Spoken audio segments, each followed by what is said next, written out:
O que aconteceria se Deus tratasse o homem com justiça? Carta de Paulo aos Romanos, capítulo 10. Comentário de Mário Persona.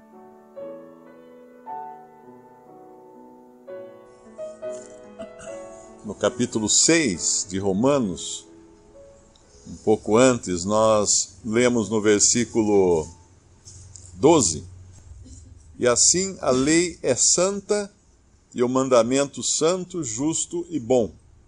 Logo tornou-se-me o bom em morte? De modo nenhum.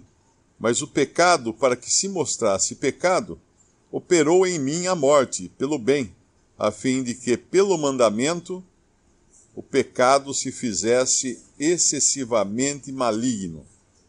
Porque bem sabemos que a lei é espiritual, mas eu sou carnal, vendido sob o pecado. Era o capítulo 7, perdão. O versículo que eu li era no capítulo 7, versículo 12 ao 14. Desculpa. Aqui o que o apóstolo está dizendo, no nosso capítulo 10 agora, versículo 5, é da justiça que é pela lei. Havia uma justiça pela lei. E essa justiça dizia o seguinte: o homem que fizer estas coisas viverá por elas. Então, perfeitamente lógico que se um israelita agisse em total conformidade com a lei, ele viveria. Ele não estaria sujeito à morte, porque a lei prometia isso a ele. Quem fizesse essas coisas viveria de acordo com aquelas coisas que fizesse. O Senhor Jesus foi o único capaz de cumprir a lei. E ele não tinha pecado. Essa era a diferença dele para qualquer homem comum. Ele não tinha pecado, ele nunca pecou, ele seria incapaz de pecar, ele não tinha em si resposta ou reação a qualquer tentação externa. E, obviamente, ele não tinha também a tentação interna. Nós temos as duas coisas porque somos pecadores. Então, quem praticasse as obras da lei, viveria por ela. Mas a única coisa que a lei podia fazer para um homem pecador, se ela estivesse sendo dada a um homem como Jesus, estaria tudo bem. Mas como ela foi dada ao homem pecador, a única coisa que ela podia fazer era magnificar o pecado. Era mostrar para esse homem pecador que ele era incapaz de cumprir a lei. E sendo ele incapaz de cumprir a lei, ele não podia ser justificado pela lei. Porque a única coisa que ele podia merecer, e ele teria no final, era a morte. Nós vemos muitos mandamentos da lei, inclusive, que eram castigados, a sua desobediência era castigada com morte física. Um filho, por exemplo, se ele desonrasse o seu pai, se ele xingasse o seu pai, ele tinha que ser morto. Hoje a gente olha isso e fala assim: uau, não é? Não sobrariam muitos filhos nos dias de hoje, do jeito que a coisa vai. Mas era assim, a lei era realmente uma coisa dura. Muita gente que fala assim: nós precisamos ter justiça, o Brasil não tem justiça, tá? Põe justiça para ver o que acontece. Não sobra ninguém, porque a justiça de Deus, ela exige que o homem cumpra todos os mandamentos e assim ele vive. Se ele não cumprir, ele morre. Era uma coisa ou outra. Mas agora, a lei não precisava de fé. Você não precisava crer em nada. Você tinha que obedecer. Tinha que obedecer e fazer as coisas. Mas o que ele está falando agora é da justiça que é pela fé. A justiça que é pela fé diz assim: não digas em teu coração: quem subirá ao céu, isto é, a trazer do alto a Cristo, ou quem descerá ao abismo, isto é, a tornar a trazer dentre os mortos a Cristo. Mas que diz? A palavra está junto de ti, na tua boca e no teu coração. Esta é a palavra da fé que pregamos. A saber, se com a tua boca confessares ao Senhor Jesus, ou uma outra maneira de ler isso seria mais que diz, a saber, se com a tua boca confessares a Jesus Senhor, e em teu coração creres que Deus o ressuscitou dos mortos, serás salvo, visto que com o coração se crê para a justiça e com a boca se faz confissão para a salvação. Porque a Escritura diz, todo aquele que nele crê não será confundido. Lá em Hebreus, no capítulo 11 de Hebreus, nós vemos de uma série de pessoas que viveram pela fé. Porque ainda que muitos deles viveram na época da lei, eles foram salvos porque eles creram somente. Eles não foram salvos porque eles cumpriram a lei, porque ninguém poderia cumprir a lei. Mas eles creram, eles foram pessoas de fé. E lá o começo do capítulo 11 de Hebreus, diz que, Hebreus 11, diz que a fé é o firme fundamento, ou seja, a certeza, a base sólida das coisas que se esperam e a prova das coisas que se não veem. Porque por ela os antigos alcançaram o testemunho. Depois vem uma descrição que começa até mesmo com a criação. Pela fé entendemos que os mundos, pela palavra de Deus, foram criados, de maneira que aquilo que se vê não foi feito do que é aparente. Aqui então já não entra nem aquela questão de que se tem Big Bang, se tem evolução, se tem... Não, é muito simples. Pela fé, entendemos que os mundos, pela palavra de Deus, foram criados. Como foi criado todo o universo? Deus falou e o universo apareceu. Simples assim. Mas isso não tem lógica. Não tem lógica, não precisa ter lógica. Porque é pela fé. É pela fé. O crer é justamente o que explica no versículo 1. A fé é a certeza, o firme fundamento de coisas que se esperam, ou seja, que não estão na minha frente. E a prova de coisas que se não veem. São coisas invisíveis.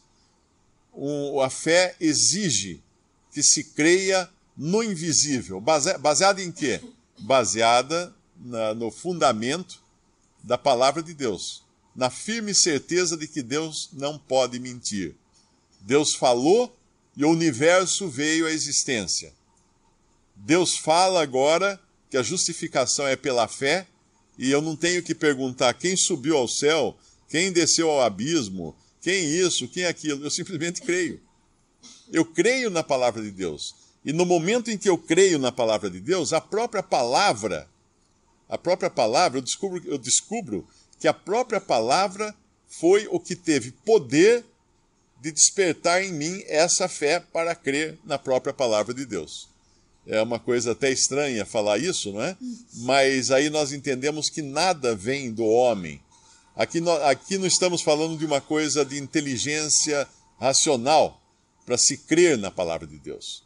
Em outra passagem, Paulo fala do nosso culto racional, porque é um culto inteligente a Deus, uma adoração a Deus que é feita de forma inteligente, não de uma forma totalmente aleatória, não, é uma coisa inteligente. Mas a fé, a salvação, a justificação pela fé, ela não é uma coisa questionável, porque é pela fé.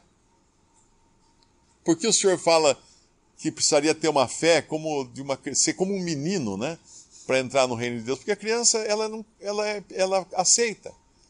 Você fala para uma criança que atrás do sol existe um planeta muito bonito, cheio de flores e animais e não sei o quê, ela vai contar para os amiguinhos, meu pai e minha mãe falou que tem um planeta atrás do sol que é cheio de flores e de animais. Ela creu.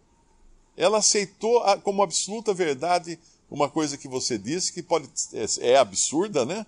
Dando um exemplo aqui absurdo, mas ela acredita. Então a fé não pergunta, não questiona, não duvida.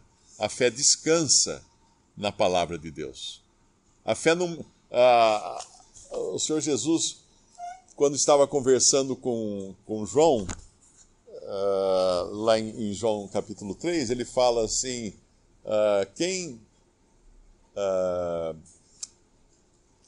ninguém subiu ao céu, senão o Filho do Homem que está no céu. Acho que é assim que ele fala, né? Ninguém subiu ao céu, senão o Filho do Homem que está no céu.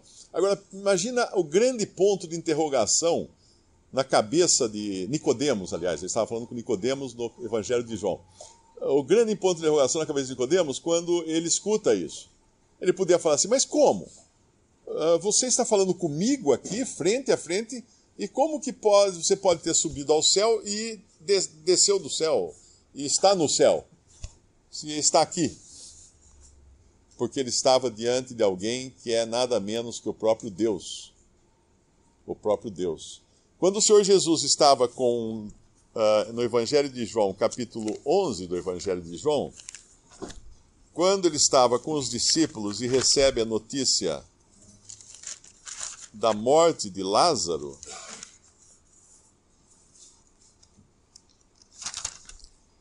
capítulo 11, versículo 6. E ouvindo, pois, que estava enfermo, ficou ainda 2 dias no lugar onde estava. Ele ficou 2 dias no lugar onde estava, porque, obviamente, todos conhecem a história de Lázaro. Ele não queria ir lá curar Lázaro da sua enfermidade. Ele queria ir lá ressuscitar Lázaro. Ele tinha um plano para Lázaro. No versículo 7, depois disso, disse aos seus discípulos, vamos outra vez para a Judéia. Agora que nenhum deles vai entender nada mesmo, porque um deles até fala, disseram os discípulos, Rabi, ainda agora os judeus procuravam apedrejar-te e tornas para lá? Entender os desígnios de Deus é uma coisa que muitas vezes está fora da capacidade humana, porque ele está falando numa esfera que é muitas vezes muito elevada, a não ser pela fé, para a fé. Para o raciocínio natural, primeiro, Senhor, por que o Senhor não vai já para a casa de Lázaro para curá-lo se ele está doente? Por que vai esperar 2 dias? Segundo, vou voltar para a Judéia. Senhor, lá quiseram te matar agora. Eles estão falando com aquele que é Deus e homem, e eles não sabem ainda. Eles não percebem isso ainda. E no versículo 9, o Senhor fala alguma coisa que tem conexão com o nosso capítulo. Jesus respondeu, não há 12 horas no dia? Se alguém andar de dia, não tropeça, porque vê a luz deste mundo. Mas se andar de noite, tropeça, porque nele não há luz. O que isso tinha a ver com o alerta dos discípulos de que ele seria morto, seria apedrejado, se ele voltasse para a Judéia? Porque ele fala justamente e responde com um enigma, né? Parece ser um enigma. Não há 12 horas no dia, se alguém andar de dia, não tropeça, porque vê a luz desse dia, mas se andar de noite, tropeça, porque nele não há luz. O que ele estava dizendo ali é que ele, que é a luz, não é? Sem pecado algum, sem trevas algumas, porque em Deus não há trevas nenhumas, a Bíblia fala. Ele não tinha que temer homem algum ou plano algum para matá-lo. Ele não tinha que temer nenhum plano para matá-lo, nenhum grupo, uma turba querendo apedrejá-lo. Ele não tinha que temer. Por quê? Porque ele, primeiro, não tinha pecado, ele não estava sujeito a ser morto. Isso que nós precisamos entender. Na cruz, o Senhor Jesus não foi morto. A responsabilidade, obviamente, caiu sobre aqueles que o mandaram para a morte, mas ele não foi morto. Ele entregou sua vida. Caso contrário, ele não teria morrido. Ele não morria, porque ele estava em total conformidade com a lei de Deus, por não ser pecador, por ser divino, por ser um ser divino, e por estar sempre na luz. Mas nas trevas, se andar de noite, tropeça, porque nele não há luz. E, obviamente, para um homem normal, se ele fosse para a Judéia e os judeus tentassem matá-lo, eles iam conseguir matá-lo. Mas não para Jesus. Não para Jesus. Porque não havia qualquer homem que pudesse atentar contra a sua vida. E aqui, quando nós vemos isso no capítulo 10 de Romanos, da justificação que é pela lei, aí nós entendemos que a lei ela tinha como objetivo magnificar o pecado do homem, porque a lei era a placa de contramão.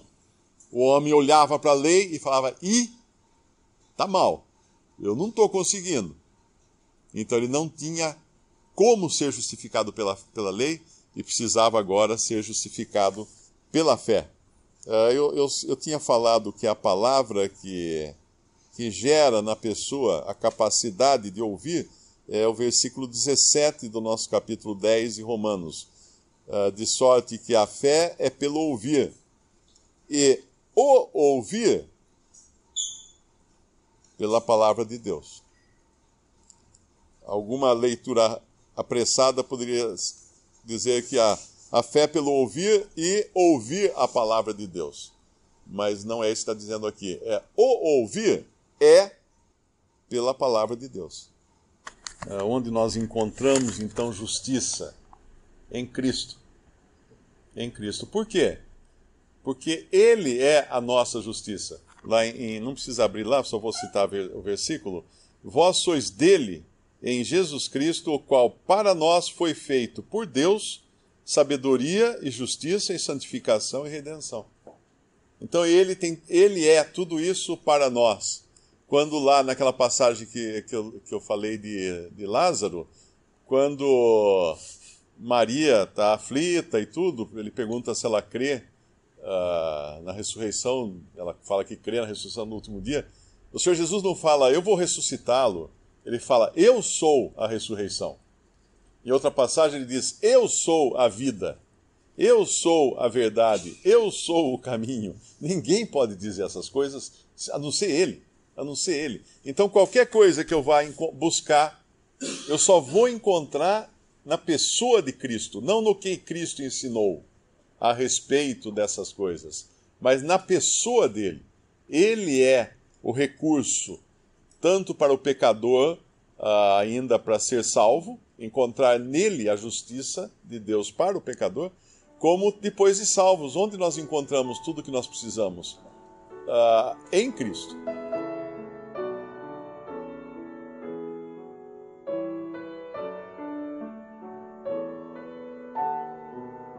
Visite Respondi.com.br. Visite também 3minutos.net.